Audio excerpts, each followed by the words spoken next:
Josias reformou o templo, mas isso sofreu interrupção.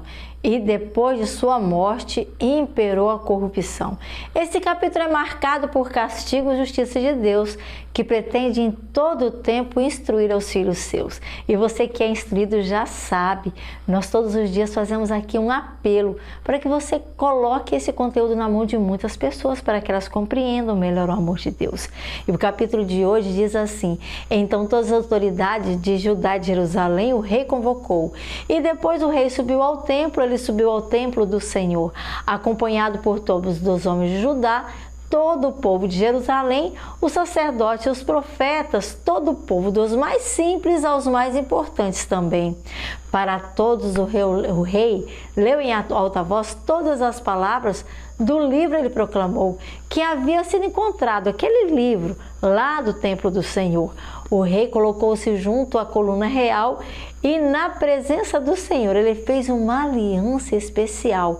A seguir o Senhor e obedecê-lo, ele fez comprometimento, isso de todo o coração, de toda a alma, aos seus preceitos, aos seus decretos e também aos seus mandamentos, confirmando assim desta forma as palavras com confiança escritas naquele livro que ele leu. Então todo o povo se comprometeu com aquela bendita aliança. E ao sumo sacerdote Ilquias, o rei Josias ordenou aos sacerdotes, auxiliares e aos guardas da porta que retirassem lá do templo do Senhor todos os utensílios feitos para Baal, para Azerá e para todos os exércitos celestes que levavam o povo de Israel a pecar. Fora de Jerusalém, nos campos, lá no vale de Cedron, ele os queimou e levou as cinzas para Betel. E também eliminou os sacerdotes pagãos que foram nomeados pelos reis de Judá para queimar incenso nos altares idólatras, também na cidade de Judá. E dos arredores de Jerusalém, aqueles que queimavam incenso a Baal, ao sol, à lua, às constelações e a todo o exército celestial.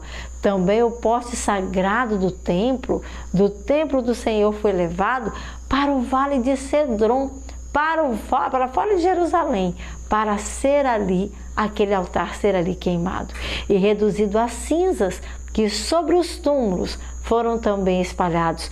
O rei Josias também derrubou as recomendações dos prostitutos cultuais que ficavam no templo do Senhor, onde as mulheres faziam para azerar os seus tecidos manuais. E Josias trouxe todos os sacerdotes da cidade de Judá, desde Geba até Berseba, para os seus altares profanar, onde os sacerdotes incenso haviam queimado já.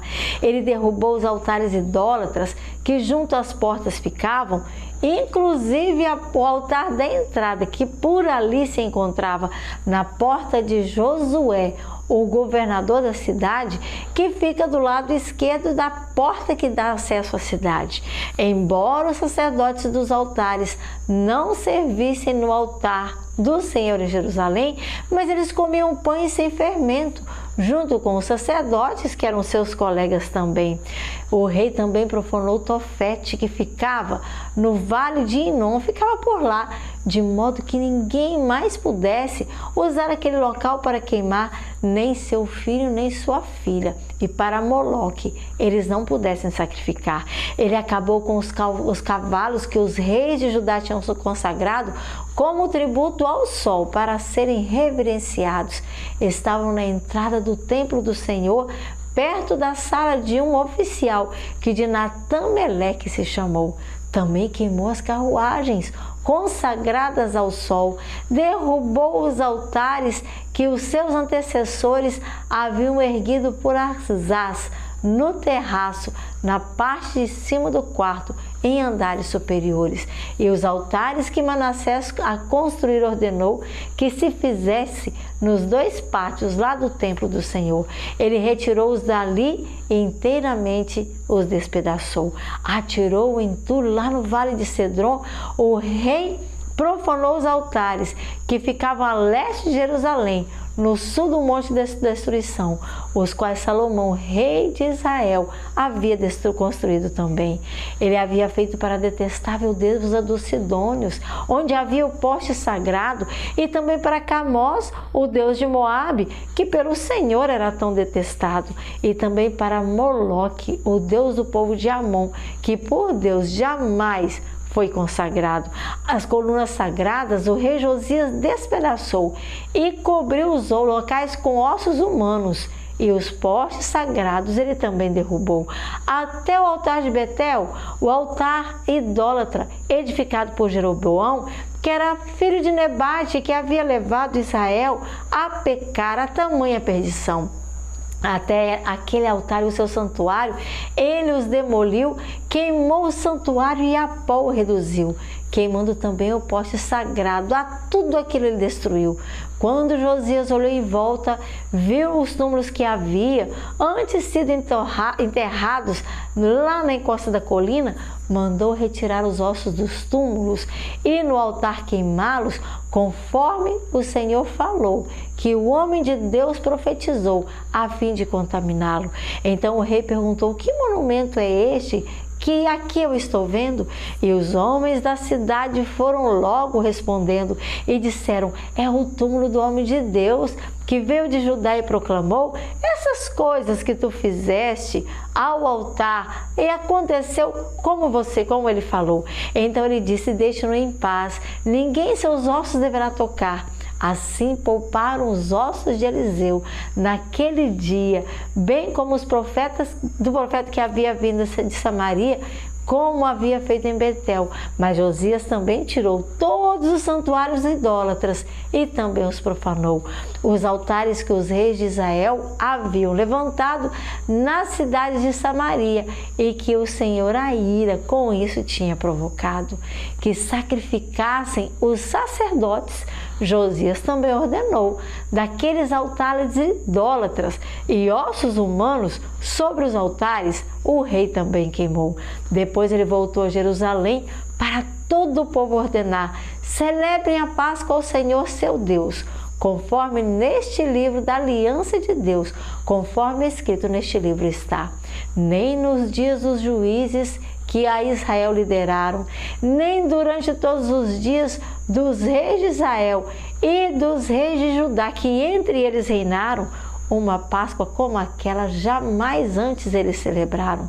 Mas no 18º ano do reinado de Josias, essa Páscoa foi celebrada ao Senhor em Jerusalém. E além disso, Josias eliminou os médios e os espíritas e os ídolos da família, os ídolos e todas as outras coisas repugnantes que havia em Judá e também em Jerusalém. Ele fez isso e fez muito bem. Ele fez isso para cumprir as exigências da lei escritas no livro que o sacerdote Hilquias havia descoberto no templo do Senhor há poucos dias. E nem antes nem depois de Josias houve um rei com tanta dedicação, que se voltasse para o Senhor de toda a alma, de toda a força e de todo o coração, de acordo com toda a lei de Moisés. Entretanto, o Senhor Deus não voltou atrás do fogo de sua grande ira, que acendeu por causa de tudo que Manassés, enquanto o rei de Judá, tinha feito contra o Senhor, para a ira o provocar. Por isso o Senhor disse: eu também retirarei Judá da minha presença, tal como Israel retirei, e a cidade que escolhi, e este templo do qual eu disse: ali porei o meu nome, colocarei o meu nome ali, e a Jerusalém o rejeitarei. Os demais acontecimentos de Josias, do seu reinado, todas as suas realizações, tudo está bem registrado, escritos nos livros dos registros históricos do rei de Judá. E durante o seu reinado, o faraó Neco, rei do Egito, se dirigia e avançou até o rio Eufrates ao encontro do rei da Assíria. O rei Josias marchou para combatê-lo, mas o faraó Neco o enfrentou, e na região do Megido, a ele o faraó Neco matou. Os oficiais de Josias levaram seu corpo de lá, de Megido, para Jerusalém, para em seu próprio túmulo sepultar. E o povo tomou Jeoacás, que era filho de Josias, ungiu e o proclamou como rei, no lugar de seu pai. Isso aconteceu naqueles dias. Jeoacás tinha 23 anos de idade quando começou a reinar e reinou 3 meses em Jerusalém. O nome de sua mãe era Amutal. Era assim que estavam a chamar. Ela era filha de Jeremias e era da região de Líbano. Ela tinha nascido por lá. E ele fez o que o Senhor reprova, da mesma forma que seus antepassados.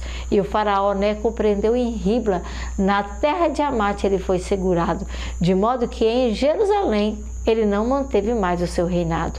Um tributo de 3,5 toneladas de prata e 35 quilos de ouro puro. O faraó também impôs em Judá, era um imposto muito duro. Ele colocou Eliaquim, que era o filho de Josias, como rei no lugar do seu pai, no lugar de Josias, e mudou o nome de Eliaquim para Jeoaquim, mas levou Joacás consigo para o Egito, enfim, onde ele morreu, e por ali foi o seu fim. A prata e o ouro solicitados, Joaquim ao faraó Neco pagou, mas para cumprir as exigências do faraó, Joaquim tributos ao povo impôs, cobrando a prata e o ouro de cada um acordemente, com o que tinham com suas posses, envolvendo toda a gente. E Jeoaquim tinha 25 anos de idade quando começou a reinar, e por 11 anos em Jerusalém ele esteve a reinar. O nome de sua mãe era Zebida. Ela era filha de Pedaías, ela era de Ruma. Por ali ela vivia. E ele, o rei, fez tal como seus antepassados. Ele agiu do modo que o Senhor não queria. Meus queridos, nós vemos aqui, né? Josias morre, um rei bom, e os seus descendentes não seguem o seu caminho. Às vezes acontece, nós temos visto muito por aí. Às vezes o pai é bom, o filho é mau. Às vezes o pai é mau, o filho é bom. Isso não é desculpa para fazermos coisas erradas. Nós estamos terminando o livro de Reis, e se você fizer uma análise bem pontual, você vai perceber que a maioria dos reis, tanto de Judá quanto de Jerusalém, eram maus. Poucos seguiram coisas boas. Os que fizeram coisas boas foram abençoados, e toda a nação também recebeu a bênção. Assim acontece conosco também. Quando em nossa família tem uma pessoa abençoada, toda a família também recebe a bênção. Seja você uma bênção. Foi isso que Deus disse para Abraão certa vez: "Se tu uma bênção". E você que está me ouvindo nessa manhã, nessa noite, nessa hora, seja você uma bênção. Não coloque nos outros a culpa do seu problema. Seja você aquele que fará a diferença. Então, continue estudando a Bíblia, continue buscando a ajuda do Senhor e seja mais uma vez reavivado pela palavra de Deus. Até amanhã.